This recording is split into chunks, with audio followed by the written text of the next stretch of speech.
Halo, kita bertemu kembali di pelajaran prakarya di kelas 12 semester 2. Materi kita kali ini adalah pengolahan makanan dan minuman fungsional. Tujuan pembelajaran kita adalah menyusun perencanaan usaha pengolahan makanan dan minuman fungsional dari bahan pangan nabati dan hewani, meliputi ide dan peluang usaha, sumber daya, administrasi, dan pemasaran. Melakukan promosi produk usaha pengolahan makanan dan minuman fungsional dari bahan pangan nabati dan hewani. Amatilah gambar berikut. Berdasarkan gambar-gambar tersebut, ajukanlah beberapa pertanyaan yang berkaitan dengan pengolahan makanan dan minuman fungsional. Pertanyaan yang Anda ajukan dapat menggunakan format 5W tambah 1H. A. Sumber pengolahan makanan dan minuman fungsional dari bahan nabati dan hewani. 1. Pengertian makanan dan minuman fungsional. Makanan fungsional adalah makanan hasil olahan dari bahan baku hewani dan nabati dan memiliki 3 fungsi, yaitu pemenuhan gizi, nutrisi, dan kesehatan. Minuman fungsional adalah minuman hasil olahan dari bahan baku nabati yang juga memiliki kandungan gizi, vitamin, serat, dan probiotik. Di Jepang, makanan fungsional ini diberi nama foshu, yaitu sebuah klaim bagi makanan yang diketahui secara ilmiah mengandung komponen yang mempunyai efek menguntungkan bagi kesehatan. Jepang memberi ketentuan dan arahan mengenai makanan fungsional dengan menekankan secara khusus pada 3 fungsi dasar pangan fungsional. Beberapa fungsi fisiologis dari makanan fungsional. 1. Dapat meningkatkan daya tahan tubuh. 2. Dapat mencegah timbulnya berbagai penyakit. 3. Dapat menjaga keteraturan kondisi ritme tubuh manusia. 4. Dapat mempercepat proses pengobatan pada berbagai macam penyakit. 5. Dapat memperlambat proses penuaan.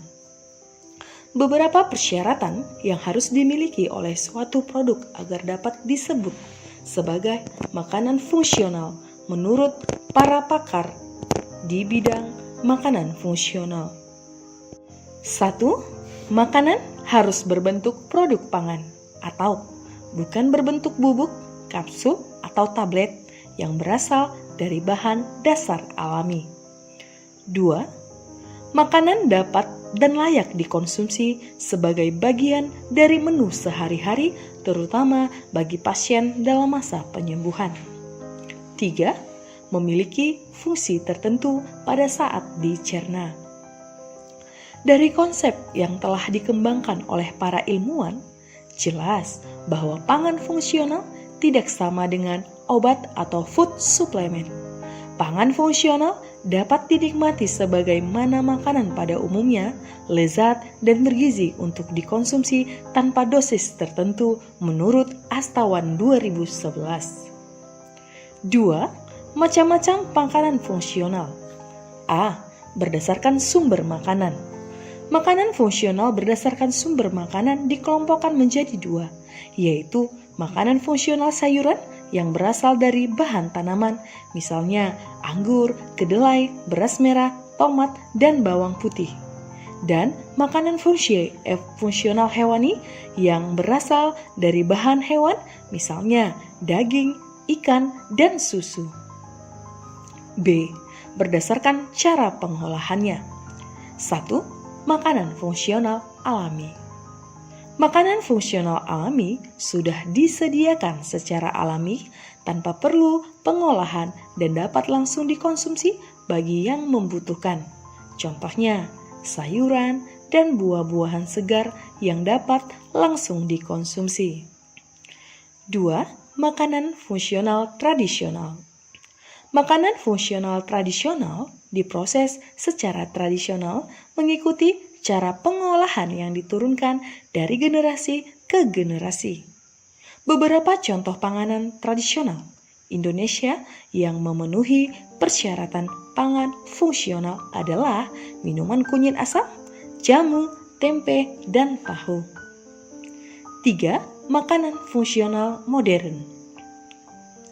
Makanan fungsional modern diolah secara modern dengan resep baru yang diriset dan diuji secara berkala. Contohnya, produk-produk makanan atau suplemen makanan yang ditujukan khusus untuk penderita diabetes yang dapat dengan mudah ditemukan di pasaran. Kita masuk ke B, perencanaan usaha pengolahan makanan dan minuman fungsional. Makanan fungsional termasuk makanan yang beresiko tinggi. Oleh karena itu, diperlukan inspeksi dari BPOM ke tempat produksi untuk memastikan proses operasionalnya berjalan sesuai peraturan yang berlaku. Perbedaan yang jelas antara makanan fungsional dan suplemen makanan atau obat adalah makanan fungsional tidak memerlukan dosis tertentu, sedangkan suplemen makanan atau obat memerlukan dosis tertentu dan harus diberikan sesuai anjuran atau resep dokter. 1. Sistem pengolahan makanan fungsional. Prinsip pengolahan yang sering digunakan antara lain mengolah makanan atau minuman dengan proses pengeringan menggunakan suhu rendah atau suhu tinggi dan menggunakan pola fermentasi atau dengan menambahkan zat kimia pada bahan baku yang akan diolah. Bahan baku yang digunakan ketika membuat olahan makanan fungsional bisa saja sama, namun ketika bahan baku tersebut diolah untuk menjadi makanan fungsional, kemungkinan terdapat perbedaan dan keunikan sendiri dalam proses membuat dan hasilnya. 2. Kemasan olahan makanan dan minuman fungsional. Kemasan adalah pembungkus atau wadah yang dapat membantu atau mengurangi mencegah terjadinya kerusakan pada bahan yang ada di dalamnya. Pengemasan dapat dilakukan secara tradisional ataupun modern, bergantung dari tujuan pengemasan, bahan yang dikemas, serta bahan pengemas yang digunakan. Tingginya kebutuhan konsumen terhadap produk pangan fungsional dipengaruhi beberapa faktor berikut. A. Demografi. Melalui program pengaturan kelahiran dan tingkat kesehatan, laju pertambahan penduduk semakin kecil dengan jumlah penduduk usia tua semakin besar. Hal ini berpengaruh terhadap permintaan pasar akan kebutuhan pangan fungsional. B. Pendidikan. Meningkatnya pendidikan di Indonesia menyebabkan tuntutan akan produk pangan yang berkualitas semakin meningkat. C. Migrasi. Migrasi dari suatu negara ke negara lain berpengaruh terhadap permintaan pangan di negara yang dimasuki. D. Pola konsumsi. Perbedaan pola konsumsi di setiap negara, misalnya konsumsi daging sapi di Amerika lebih tinggi daripada di negara-negara Asia dan konsumsi ikan di Peru lebih tinggi daripada di Indonesia. Hal ini membuat kebutuhan bahan baku di tiap negara akan berbeda dengan negara lain. E. Kehidupan pribadi atau lifestyle. Semakin tingginya gaya hidup masyarakat saat ini, semakin tinggi pula tuntutan kondisi dan jenis makanan siap saji atau fast food. Hal ini berpengaruh terhadap kebutuhan kemasan yang lebih praktis dengan single serve packaging.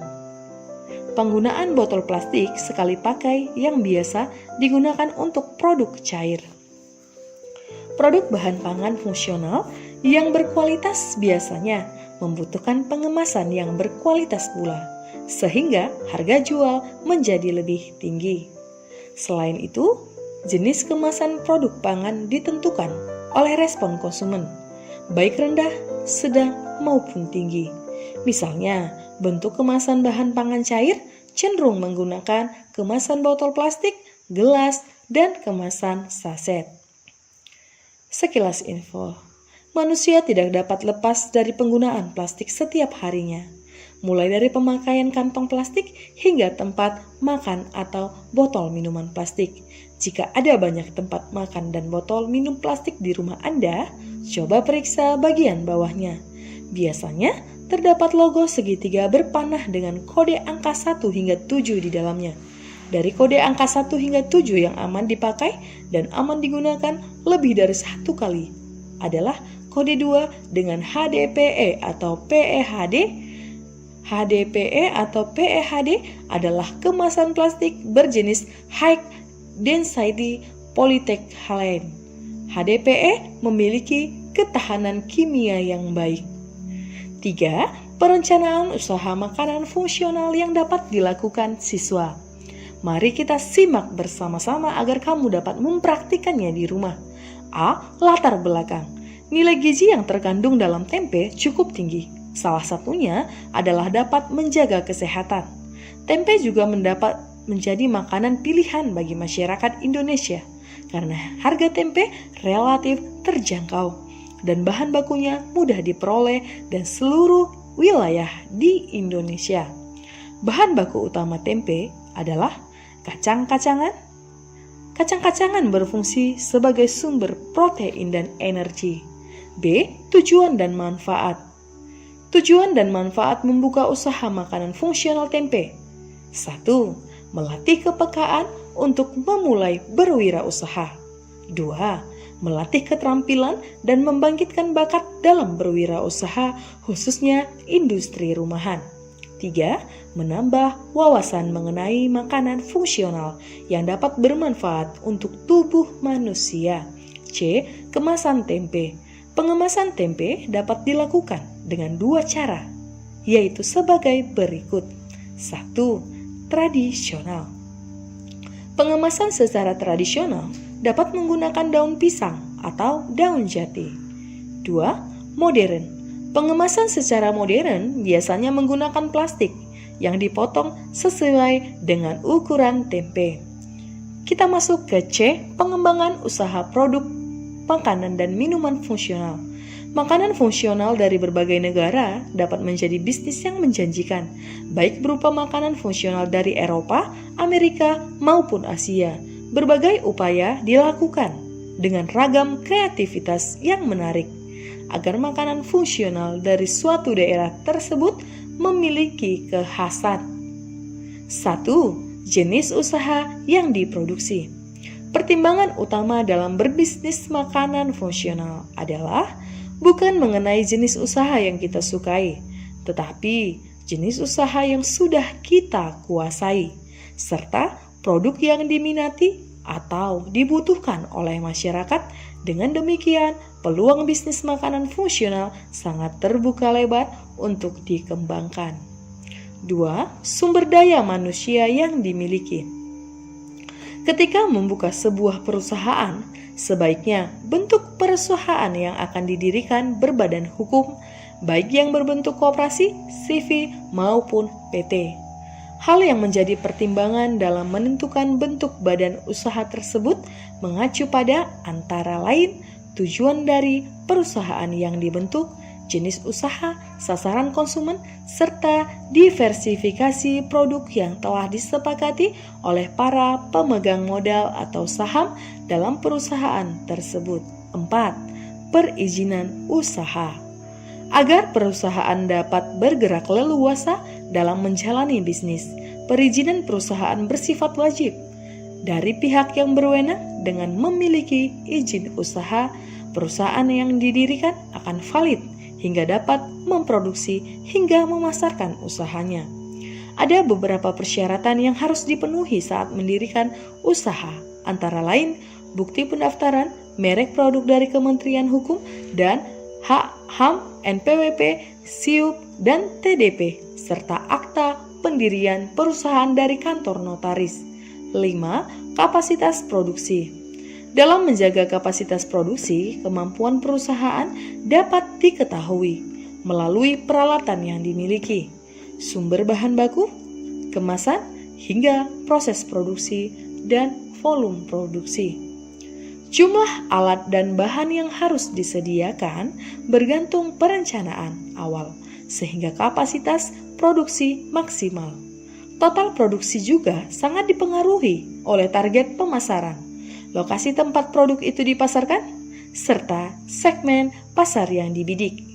Selain itu, dalam mengembangkan usaha produk makanan dan minuman fungsional, perhatikan hal-hal berikut.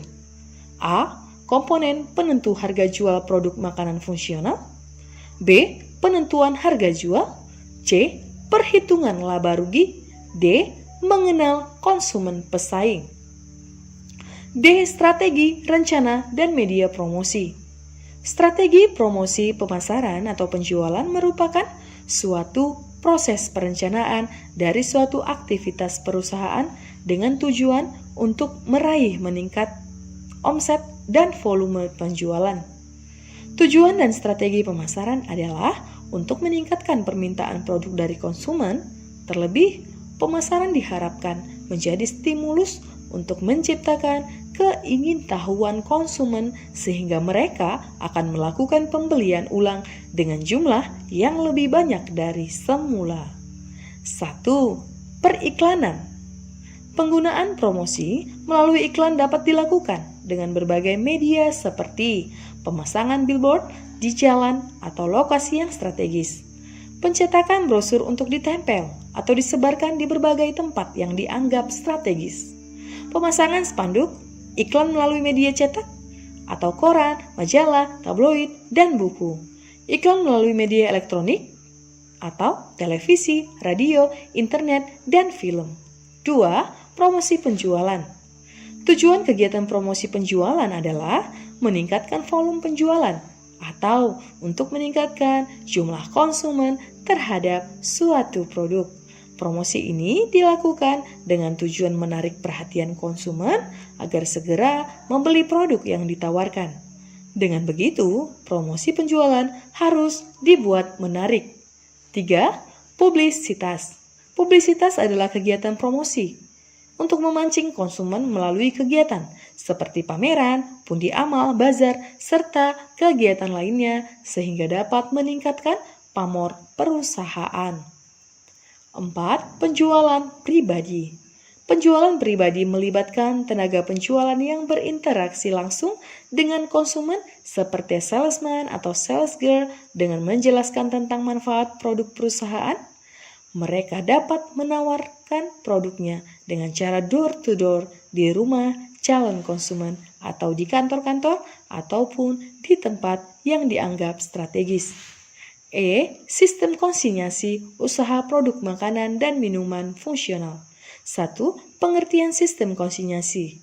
Sistem konsinyasi adalah suatu bentuk kerjasama antar dua pihak ketika salah satu pihak sebagai pemilik barang menyerahkan barangnya kepada pihak tertentu untuk dijual. Pihak pemilik barang disebut konsinor, sementara pihak yang dititipi atau menjual barang disebut dengan konsinyasi. 2. Keunggulan dan kelemahan sistem konsinyasi. A. Keunggulan sistem konsinyasi bagi pemilik produk. Bagi konsinor, sistem konsinyasi dapat memperluas pasar dan menghemat biaya promosi, menghemat penggunaan tenaga kerja dan biaya pelayanan, serta dapat fokus terhadap produk yang diproduksinya sehingga dapat melakukan inovasi agar produk yang dijual lebih unggul. 2. Bagi penjual produk, bagi konsin, keunggulan sistem konsinyasi adalah konsumen dapat memperoleh keuntungan tanpa mengeluarkan modal terlebih dulu. Selain itu, sistem ini juga memiliki resiko kecil, yaitu resiko jika barang tidak laku atau rusak, konsumen tidak akan mengalami kerugian atas produk tersebut. Display produk yang dijualnya menjadi bertambah tanpa mengeluarkan modal. B. Keunggulan sistem konsinyasi. 1. Bagi pemilik produk. Kelemahan sistem konsinyasi bagi konsinor adalah adanya risiko kerugian. Jika salah memilih konsinyasi, promosi yang dilakukan konsin tidak sesuai yang diharapkan konsinor. Hasil penjualan produk tidak dapat langsung diterima oleh konsinor, karena biasanya pembayaran dilakukan secara berkala, yakni per minggu atau per bulan. 2. Bagi penjual produk. Sistem konsinyasi hampir tidak memiliki kelemahan apapun bagi penjual. atau konsin karena produk yang dijual bukan produk mereka sendiri. Penerapan sistem konsinyasi makanan fungsional. Sistem konsinyasi sangat memungkinkan untuk diterapkan dalam usaha makanan seperti makan fungsional, namun ada hal yang harus diperhatikan dalam penerapan sistem konsinyasi, yaitu jangka waktu penjualan. Konsinor harus memberikan jangka waktu penjualan pada konsin. Misalnya, 1 minggu atau 1 bulan dengan cara memberi label kadaluarsa pada produk makanan yang dijual. Beberapa hal yang sebaiknya dilakukan oleh seorang konsinor dalam sistem konsinyasi. A. Melakukan perjanjian atau kesepakatan jangka waktu pembayaran jika produk sudah terjual. B. Menyampaikan sistem keuntungan yang akan diterima oleh konsin. C. Mencatat jumlah produk yang disetorkan dan berhasil dijual oleh konsin. D. Mengambil produk makanan yang dijual sebelum masa kadaluarsa. E.